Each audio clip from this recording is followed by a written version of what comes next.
Hello दोस्तों, स्वागत करते हैं एक बार फिर से आपकी अपनी YouTube channel Bihar board study point में। दोस्तों, आज के इस इम्पोर्टेंट वीडियो में डिस्कस करने जा रहे हैं बिहार बोर्ड 10th क्लास के लिए मोस्ट इम्पोर्टेंट क्वेश्चन, जो कि दोस्तों ज्योग्राफी का। और इस वीडियो में हम पूरे ज्योग्राफी को दोस्तों कवर करने वाले हैं, बस वही क्वेश्चन जो बार बार पूछे जाते हैं।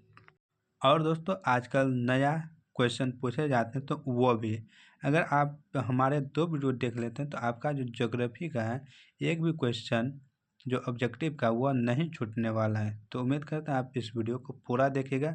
यह मेरा फर्स्ट वीडियो है, इसके बाद दूसरा वीडियो आएगा और दोनों वीडियो को आप देख लीजिएगा। पूरा ज्योग्राफी का जो है निचोड़ आपको मिल जाएगा।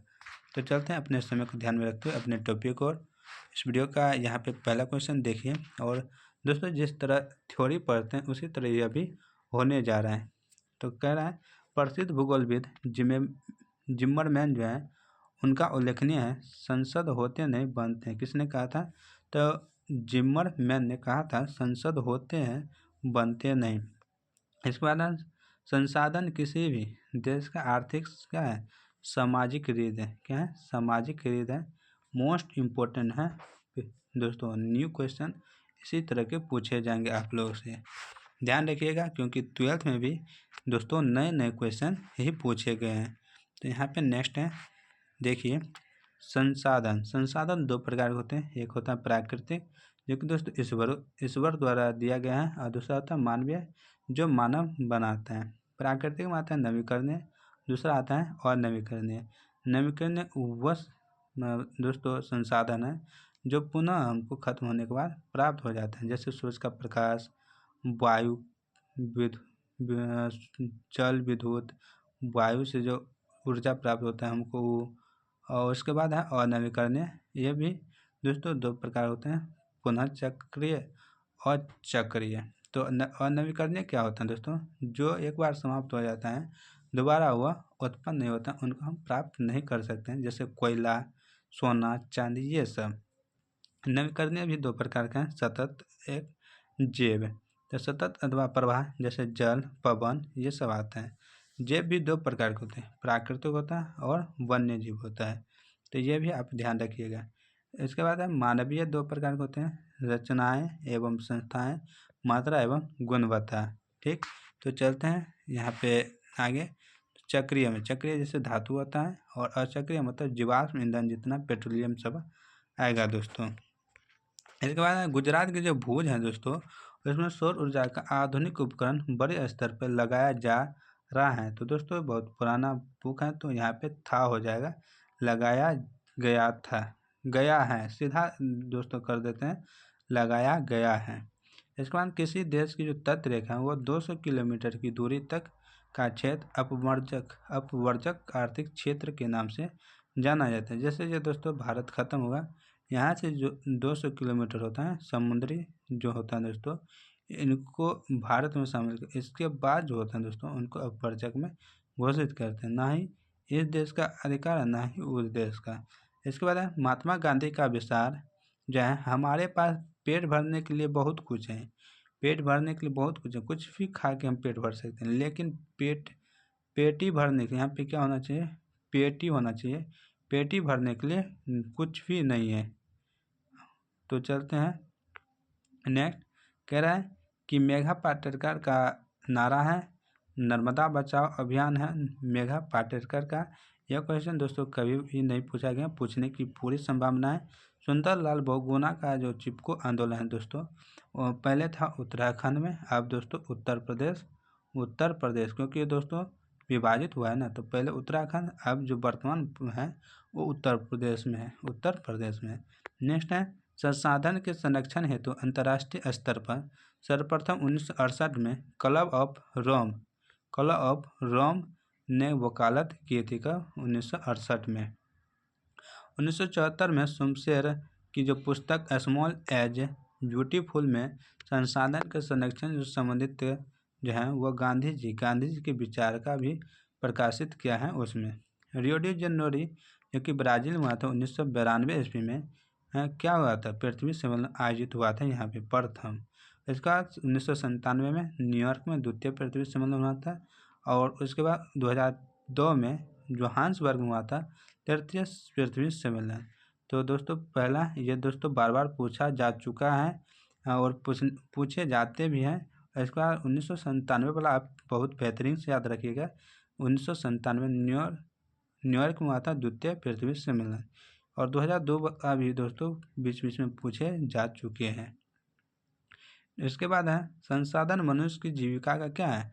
आधार है। संसाधन प्रकृति प्रदत्त क्या है? उपहार। क्या है? उपहार है। बेस्ट ऑफ बेस्ट क्वेश्चन है दोस्तों। इसके बाद दोस्तों इन्हीं को हम अच्छा से और करके लिख दिए। यहाँ पे आप देख सकते हैं, यहाँ पे दोस्तों पृथ्वी सम्मेलन 3 बार हुआ था, प्रथम, द्वितीय और तृतीय। प्रथम हुआ था 3 से 14 जून 1992 में। दूसरा हुआ था 23 से 27 जून के बीच 1997 में। तीसरा हुआ था 26 से अगस्त से 4 सितंबर 2002 को। रियो डी जेनेरो में हुआ था प्रथम, जो कि ब्राज़ील में है।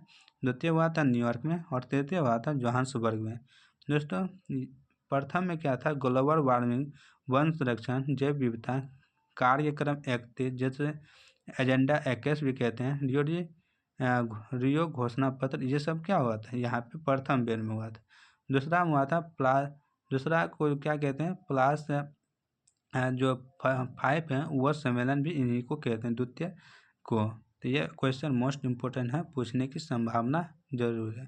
तृतीय है दोस्तों, जो कि पर्यावरण संबंधित था दोस्तों, और इसमें 150 धाराओं पर विश्व स्तरीय सहमति तैयार करना था। इसमें दोस्तों भाग लिया था 2000 से अधिक प्रतिनिधि विभिन्न देशों के। इसमें दोस्तों भाग लिया था 178 प्रतिनिधि विभिन्न देशों के। इसके बाद यहाँ पे है क्योटो जो सम्मेलन हुआ था दिसंबर 1997 में दोस्तों, पृथ्वी को ग्लोबल वार्मिंग से बचाने के लिए, जो कि जापान के क्योटो शहर में हुआ था। कहाँ पे? जापान के क्योटो शहर में क्योटो सम्मेलन हुआ था 1997 में। ये भी क्वेश्चन मोस्ट इम्पोर्टेंट है। इसके बाद यहाँ पे दोस्तों दिया हुआ है, कहता है 159 देश भाग लिया था क्योटो सम्मेलन में। इसमें 6 क्या है? गैस हैं जो दोस्तों CO2, methane, N2O, HFC, perfluoro carbon sulphur, hexa chloride को क्या किया? ग्लोबल वार्मिंग के लिए जिम्मेदार माने। उत्तर बिहार में बालू प्रधान जलोढ़ को क्या कहते हैं दोस्तों? दियारा भूमि कहते हैं। क्या कहते हैं? दियारा भूमि। काली मिट्टी दोस्तों, काली मिट्टी जो है यह एल्युमिनियम प्लस लोहा इसमें पाए जाते हैं काली मिट्टी में। यह दोस्तों धान के लिए मोस्ट इम्पोर्टेंट है, कपास के लिए मोस्ट इम्पोर्टेंट मिट्टी है।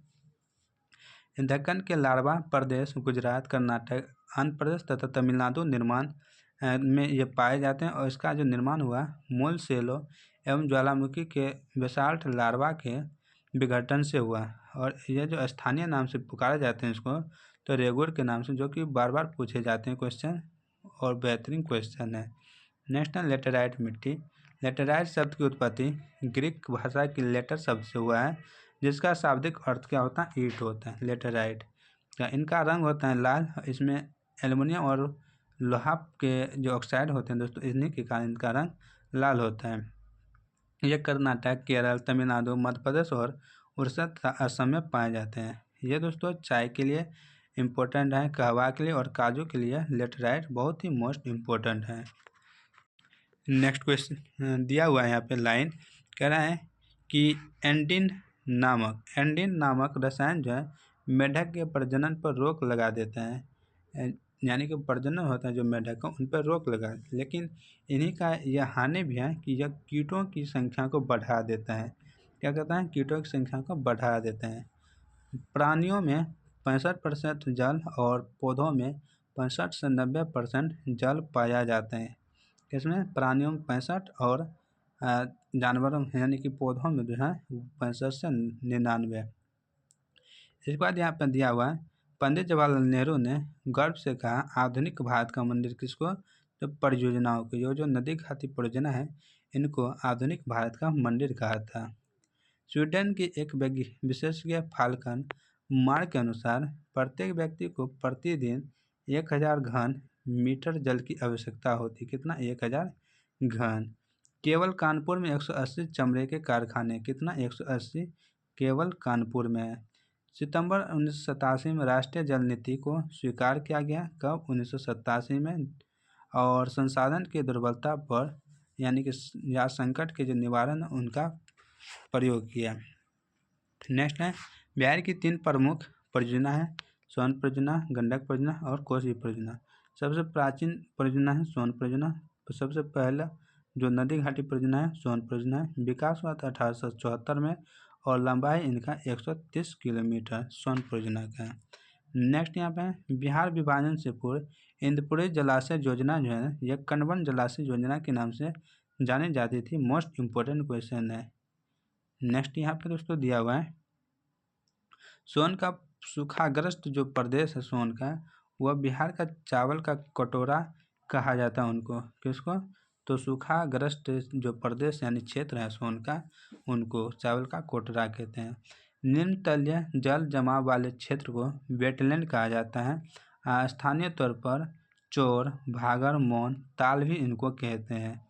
नेक्स्ट यहाँ पे दिया हुआ है, कह रहा है कि भारत की संकटापन्न पादप प्रजातियों की सूची बनाने का काम सर्वप्रथम 1970 में botanical survey of India BSI तथा वन अनुसंधान संस्थान FRI देहरादून द्वारा संयुक्त रूप से किया गया। इन्होंने जो सूची जारी किया है उनका नाम रेड डाटा बुक है। क्या है? Red data book. और इन्हीं असाधारण पौधों यानी रेयर प्लांट्स के जो लिए जो बुक तैयार किया था उनको ग्रीन बुक कहा गया, पेड़ पौधों के लिए। इसके बाद है, वन्य जीव को संकट से बचाने के लिए कृत्रिम आवासीय संरक्षण का विकास किया गया है, जिसे एक्स-सिटू कहते हैं। क्या कहते हैं? एक्स-सिटू कहते हैं। नेक्स्ट है, प्रकृति जनित तथा करोड़ों वर्षों के विकास की क्रिया में स्थापित आनुवांशिक गुणों में हेरा फेरी को जैव अपहरण कहते हैं। क्या कहते हैं? जैव अपहरण कहते हैं। यह सब दोस्तों वैसे उतना इम्पोर्टेंट नहीं है, लेकिन फिर भी एक नंबर के लिए बहुत ही इम्पोर्टेंट है। इसके बाद प्रजनन केंद्र देखिए दोस्तों, मुरेला जो है यह मध्य प्रदेश में है और यह घड़ियाल प्रजनन केंद्र है। बेहतरीन क्वेश्चन है दोस्तों। इसके बाद नंदन कानन जो है दोस्तों ये उड़ीसा में, और उजले बाघ के लिए उजले बाघ का जो प्रजनन केंद्र है यही है नंदन काना, जो कि उड़ीसा में है। बहुत ही मोस्ट इम्पोर्टेंट है। नेक्स्ट है कि कैमरून के बोरोरो जनजाति के लोग स्वयं शिकार करने के बदले शेरों द्वारा किए गए शिकार पर धावा बोलते हैं। इससे शेरों की संख्या में क्या होती है? कमी आती है। इस प्रकार के शिकार को क्लेप्टोपेरासाइटिज्म कहते हैं। क्या कहते हैं? क्लेप्टोपेरासाइटिज्म कहते हैं।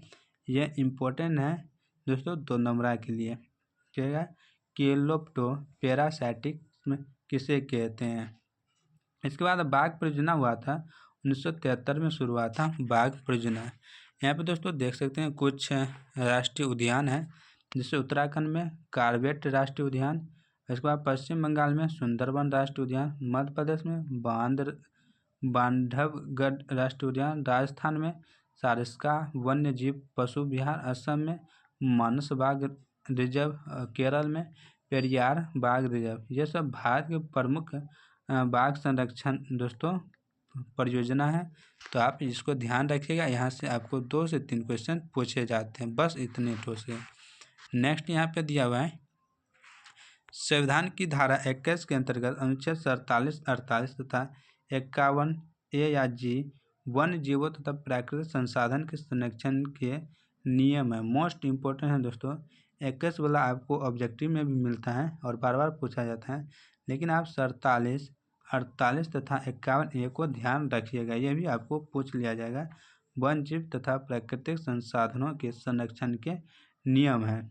वर्ष 1952 में भारतीय वन्य जीव बोर्ड का गठन हुआ था। 1952 में भारतीय वन्य जीव बोर्ड का गठन।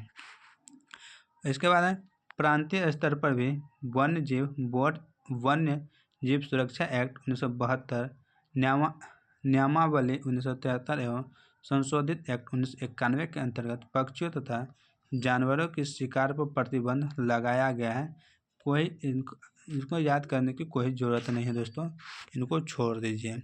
नेक्स्ट है पादप बहुल देशों में भारत का 10वां स्थान है। कौन सा? 10वां।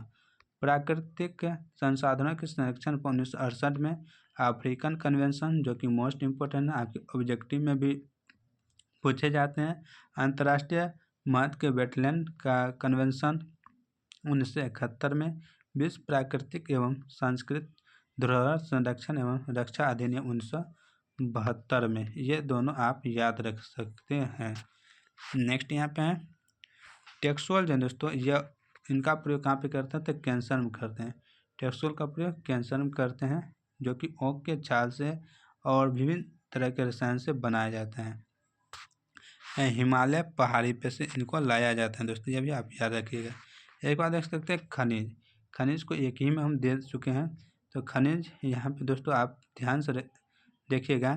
खनिज दो प्रकार के होते हैं, एक होता है धात्विक, एक होता है अधात्विक। धात्विक दोस्तों होता है जो गलाने पर धातु प्राप्त होता है, जिसको गलाने पर क्या करता है? धातु प्राप्त होता है। और यह दोस्तों अग्नाशय चट्टान से मिलता है। कौन सा? धात्विक। और धात्विक दोस्तों गलाने पर धातु इससे प्राप्त नहीं होता है, ये अपनी चमक में रहते हैं, इनके पास खुद का चमक होता है। और यह दोस्तों धात्विक जो है ये कठोर भी होता है, चमकदार भी होता है। और धात्विक परतदार चट्टान से प्राप्त होते हैं। अब दोस्तों धात्विक दो प्रकार के होते हैं, एक होता है लयुक्त खनिज, दूसरा होता है अलयुक्त खनिज। लयुक्त खनिज जिसमें लोहा की मात्रा हो दोस्तों, जैसे लोहा, निकेल, मैग्नीज, कोबाल्ट, ये सब क्या है? लयुक्त है। इसके बाद है अलयुक्त, जैसे सीसा, जस्ता, बॉक्साइट, जिसमें लोहा की मात्रा नहीं हो। इसके बाद है कार्बनिक और कार्बनिक, ये अधातु के प्रकार है। कार्बनिक कोयला, पेट्रोलियम, और कार्बनिक अभ्रक, ग्रेफाइट, जिसमें कार्बन की मात्रा हो और जिसमें कार्बन की मात्रा नहीं हो। ठीक है, ये आप समझ चुके हैं। अब आते हैं लयुक्त खनिज में। इनमें स्लेटी रंग का होता है, दूसरा रंग का होता है, मटमैला रंग का होता है। कौन? लयुक्त खनिज। और यह रवेदार चट्टान से प्राप्त होते हैं। और लयुक्त खनिज अनेक रंग के होते हैं, जैसा आप चाहिएगा वैसा मिलेगा, और यह सभी चट्टान में पाए जाते हैं अलयुक्त खनिज। तो यह आपको कैसा लगा आप कमेंट कर जरूर बताइएगा।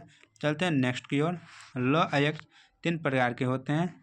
हेमेटाइट, लोहा के जो अयस्क हैं दोस्तों, लौह अयस्क ना लोहा का, वो हेमेटाइट, मैग्नेटाइट और लिमोनाइट होते हैं। लोहा आधुनिक सभ्यता की रीढ़ है। लोहा क्या है? आधुनिक सभ्यता की रीढ़ है।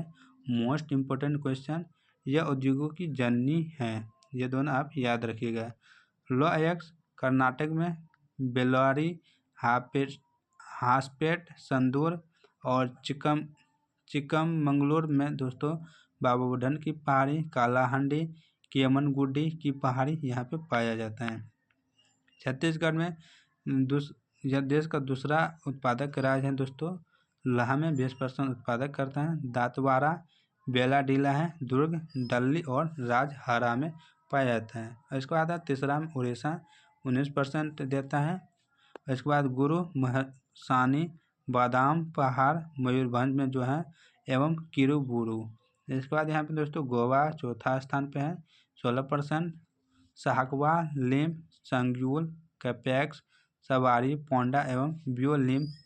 और दोस्तों यहाँ पे एक बंदरगाह है जो कि मरमा गोवा है, यहाँ से लोहा का निर्यात होता है। 5वां स्थान पे दोस्तों झारखंड आता है, और यह पूर्व और पश्चिम सिंहभूम में से प्राप्त होता है। सरायकेला से प्राप्त होता है, पलामू से, धनबाद से, हजारीबाग से और लोहरदगा से, रांची से प्राप्त होता है यहाँ से। नेक्स्ट है मैग्नीज। मैग्नीज अयस्क उत्पादन में भारत का तीसरा सबसे बड़ा स्थान रखता है, और रूस पहला, दक्षिण अफ्रीका दूसरा स्थान पे रहता है। 1 टन इस्पात बनाने में लगभग 10 kg मैग्नीज का उपयोग किया जाता है। कितना? 10 kg। इसके बाद मैग्नीज यहाँ पे आप देख सकते हैं, मैग्नीज उड़ीसा प्रथम स्थान पे होता है मैग्नीज के उत्पादन में, जो कि भारत में अग्रणी है। सुंदरगढ़, कालीहांडी, रायगढ़, बड़ौदा, क्योंझर, जाजपुर और मयूरभंज में पाया जाता है। दूसरे स्थान पर महाराष्ट्र आता है, और इसके बाद मध्य प्रदेश तीसरे स्थान पर आता है। नेक्स्ट है जम्मू और कश्मीर के पुंछ एवं उधमपुर जिले में उच्च कोटि के बॉक्साइट पाए जाते हैं। बॉक्साइट दोस्तों एल्युमिनियम का अयस्क है। इसका एल्युमिनियम का, झारखंड का पूरा पश्चिम जो सिंहभूम है उसमें तांबा का सबसे बड़ा उत्पादक है, तांबा का। बिहार झारखंड भारत का 80% अभ्रक का उत्पादन करते हैं, बिहार झारखंड। राजस्थान देश का तीसरा अभ्रक उत्पादक है, राजस्थान देश का तीसरा। दूसरा कौन सा है तो छत्तीसगढ़ है दोस्तों। नेक्स्ट यहाँ पर दिया हुआ है कि कोयला, पेट्रोलियम, प्राकृतिक गैस, जल विद्युत एवं आणविक ऊर्जा स्रोतों को वाणिज्यिक ऊर्जा स्रोत कहते हैं। वाणिज्यिक ऊर्जा स्रोत किसको कहते हैं तो कोयला, पेट्रोलियम, प्राकृतिक गैस, जल विद्युत एवं आणविक ऊर्जा स्रोतों को। नेक्स्ट है झारखंड कोयले के भंडार एवं उत्पादन की दृष्टि से देश का पहला स्थान रखता है। झारखंड का झरिया, बोकारो, गिरिडीह, कर्णपुरा, रामगढ़। भारत में प्रथम बार 1866 में ऊपरी असम घाटी में तेल के कुएं खोदे गए। कहाँ पे तो ऊपरी असम घाटी में 1866 में। 1890 में डिगबोई क्षेत्र में तेल मिला, खोदे गए थे इतना में और मिला 1890 में। 1959 में खंभात के क्षेत्र में तेल की खोज हुई थी। 1975 में मुंबई हाई में तेल का पता चला। इसके बाद हम भारत में सन 1897 में दार्जिलिंग में प्रथम जल विद्युत संयंत्र की स्थापना हुई थी। 1897 में दार्जिलिंग में। विश्व के सर्वोच्च बांधों में भाखड़ा जो है वह सबसे ऊंचा है और 225 मीटर है। तो कोसी परियोजना उत्तर बिहार का जो अभिशाप है, कोसी नदी पर हनुमान नगर नेपाल के समीप बनाए गए हैं बांध और 200,000 यानी 20,000 समझे 20,000 किलोवाट बिजली उत्पादन करता है। नेक्स्ट है महानदी पर उड़ीसा में विश्व का सबसे लंबा बांध है हीराकुंड बांध, जो कि 480 यानी कि 4801 मीटर का है। 4801 मीटर ऊंचा है। ऊंचा नहीं दोस्तों, लंबा है। ऊंचा तो क्या कहते हैं उसको, इससे पहले वाले था दोस्तों ये भाखड़ा नागल, ये ऊंचा है। लंबा में दोस्तों महानदी है ना। हाँ नेक्स्ट यहाँ पे है भारत में 1955 में प्रथम आणविक रिएक्टर मुंबई के निकट तारापुर में स्थापित किया गया था और परमाणु विद्युत गिरी एशिया का सबसे बड़ा परमाणु विद्युत गिरी है तारापुर परमाणु विद्युत गिरी। राणा प्रताप सागर परियोजना जो है विद्युत गिरी, यह राजस्थान के कोटा में स्थापित है और चंबल नदी के किनारे कनाडा के सहयोग से बना था। इसके बाद है कलपक्कम परमाणु विद्युत गिरी तमिलनाडु में स्थित है। यह परमाणु गिरी स्वदेशी प्रयास यानी कि खुद के प्रयास से बनाया गया है। इसके बाद है नरोरा परमाणु विद्युत गिरी, जो कि उत्तर प्रदेश के बुलंदशाह के पास स्थित है। इसके बाद काकरापारा परमाणु विद्युत गिरी गुजरात में है। केगा परमाणु विद्युत गिरी कर्नाटक राज्य में है, के जो जागवार जिला है वहाँ पे स्थित है। कुंटनकुलम परमाणु विद्युत गिरी तमिलनाडु के तुतीकोरिन बंदरगाह के निकट बना है। इसके बाद यहाँ पे दिया है सौर ऊर्जा। क्या दोस्तों, सौर ऊर्जा जब फोटोवोल्टाइक के सेलों में विपार्शित सूरज की जो किरणें हैं उसको ऊर्जा में परिवर्तित किया जाता है तो सौर ऊर्जा का उत्पादन होता है। यहाँ से क्वेश्चन बहुत ही मोस्ट इम्पोर्टेंट है, ये पूछे जाएंगे। गुजरात के कच्छ में लांबा का पवन ऊर्जा संयंत्र एशिया का सबसे बड़ा संयंत्र है। दूसरा सबसे बड़ा कौन सा है तो तमिलनाडु के तुतीकोरिन संयंत्र। नेक्स्ट यहाँ पे दोस्तों कृषि से आ गया। कृषि वर्षा की सहायता से विकसित कृषि होते हैं प्रणाली, उनको सूक्ष्म कृषि कहते हैं, ड्राई एग्रीकल्चर कहते हैं। प्रारंभिक जीविका कृषि को अलग अलग जगह अलग अलग नाम दिया जाता है। जैसे उत्तरी पूर्वी राज्य में असम, मेघालय, मिजोरम, नागालैंड में झूम कृषि कहते हैं, मणिपुर में पालमू कृषि कहते हैं तथा छत्तीसगढ़ के बक्सर जिले तथा अंडमान निकोबार में दीपा कहा जाता है। इन्हीं प्रारंभिक जो कृषि है इनको। नेक्स्ट यहाँ पे दोस्तों दिया हुआ कि रोपण कृषि भी एक प्रकार के क्या है व्यापारिक कृषि है। रोपण फसलें चाय, कॉफ़ी, रबर, गन्ना, केला आदि हैं। इसके बाद आता है यहाँ पे दोस्तों आपको दिखाएं कि ऋतु संबंधित फसलें जैसे रबी, खरीफ, इसके बाद जायद, यानी कि इनको गर्मा कहते हैं।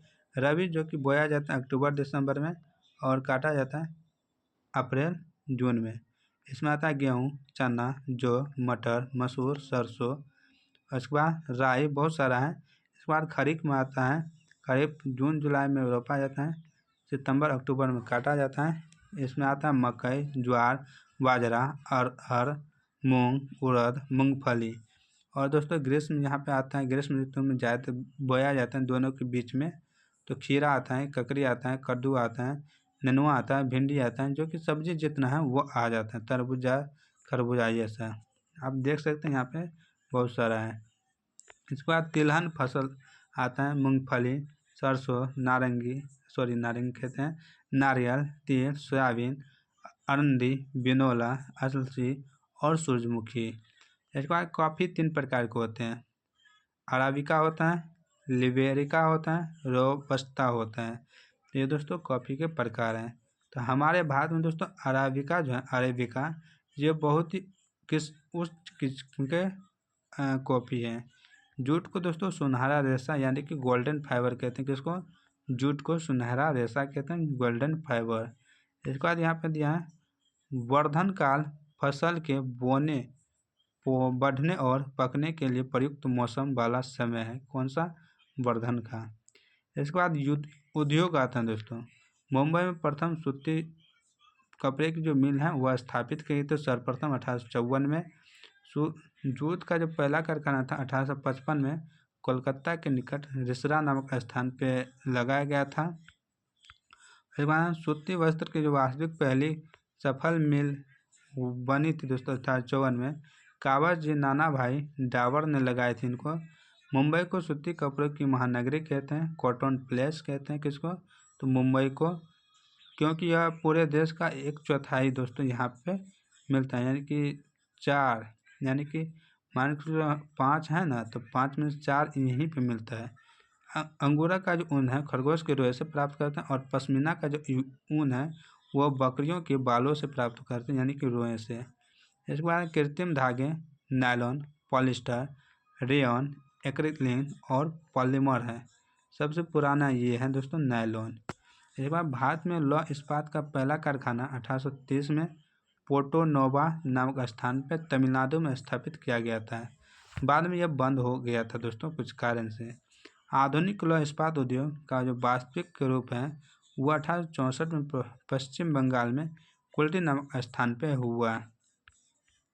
इसके बाद 1907 में Tata iron and steel company द्वारा साक्षी झारखंड स्थित जमशेदपुर में कारखाना स्थापित हुआ था। कहाँ पे? जमशेदपुर में।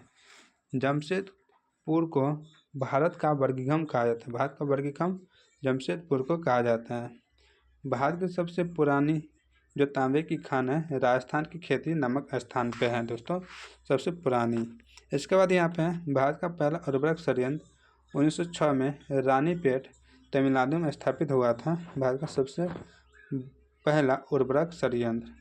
पर वास्तविक विकास 1951 में भारतीय उर्वरक निगम द्वारा सुंदरी में संयंत्र स्थापित करने के साथ हुआ था दोस्तों। पहला सीमेंट संयंत्र 1904 में चेन्नई में स्थापित किया गया था, पहला सीमेंट संयंत्र। इसके बाद यहाँ पे दिया हुआ है विद्युत चालित इंजन जो है दोस्तों विद्युत चालित, वह पश्चिम बंगाल में स्थित चित्तरंजन के लोकोमोटिव वर्क्स में बनाए जाते हैं। बनारसी में डीजल चालित रेल इंजनों के बनाने का कारखाना है। कहाँ पे? बनारस में। बस सवारी के डिब्बे पेराडूम, बंगलोर, कपूरथला, कोलकाता में बनाए जाते हैं सवारी डिब्बे। इसके बाद यहाँ पे दोस्तों दिया हुआ बिहार के पटना जिले में मोकामा में Bharat wagon and engineering company limited है, जो कि रेलवे के लिए वैगन तैयार करते हैं। इसके बाद है मुंगेर के जमालपुर में रेलवे का वर्कशॉप है, जो एशिया का सबसे पुराना वर्कशॉप है। कौन सा? मुंगेर का जमालपुर में स्थित रेलवे वर्कशॉप। सारण जिले के छपरा में रेलवे पहिया बनाने का कारखाना है, सारण के छपरा जिले में। तिपहिया स्कूटरों के निर्माण में भारत कौन सा स्थान है संसार में? प्रथम स्थान। नेक्स्ट क्वेश्चन है पोत निर्माण के 5 प्रमुख केंद्र हैं पोत निर्माण के: विशाखापट्टनम, कोलकाता, कोची, मुंबई, मझगांव। लेकिन सबसे बड़ा दोस्तों विशाखापट्टनम, कोची और दोस्तों मुंबई में बनाया जाता है। वायुयान उद्योग का पहला कारखाना Hindustan air craft limited Bengaluru में 1940 में लगाया गया था। नेक्स्ट है, बेंगलुरु को इलेक्ट्रॉनिक उद्योग की राजधानी कहते हैं, यानी कि इन्हीं को सिलिकॉन सिटी कहते हैं। क्या कहते हैं? सिलिकॉन सिटी कहते हैं, इलेक्ट्रॉनिक उद्योग की राजधानी। इसके बाद है, कच्चे माल पर आधारित न होने के कारण इलेक्ट्रॉनिक उद्योग को क्या कहते हैं? स्वच्छंद उद्योग कहते हैं। भोपाल गैस त्रासदी एक घटना थी जो कि 3 दिसंबर 1984 को भोपाल मध्य प्रदेश में हुआ था दोस्तों, और इससे मिथाइल आइसोसाइनाइड गैस का रिसाव हुआ था, जिसमें बहुत सारे लोग घायल हो चुके थे। नेक्स्ट यहाँ पे दोस्तों दिया हुआ है कि मोकामा में बाटा जूता और शराब कारखाना है। बाटा का जूता और शराब कारखाना है। नेक्स्ट क्वेश्चन दोस्तों नहीं है, तो आज का वीडियो यहीं समाप्त करते हैं। आज का वीडियो ये कैसा लगा आपको? जो हम क्वेश्चन छांटे थे दोस्तों पूरे ज्योग्राफी का, और दोस्तों रिवीजन के तौर पे बहुत ही बेहतरीन जो करने की कोशिश कर रहे हैं, तो आप बताइएगा कमेंट करके आपको अच्छा लगा या नहीं। तो इसी तरह वीडियो लेने के लिए हमारे चैनल से ज़रूर जुड़ जाए। तो मिलते हैं कल के नए वीडियो में, तब तक आप लोग मस्त रहें, व्यस्त रहें, अपनी पढ़ाई बेहतरीन करें। जय हिंद, जय भारत।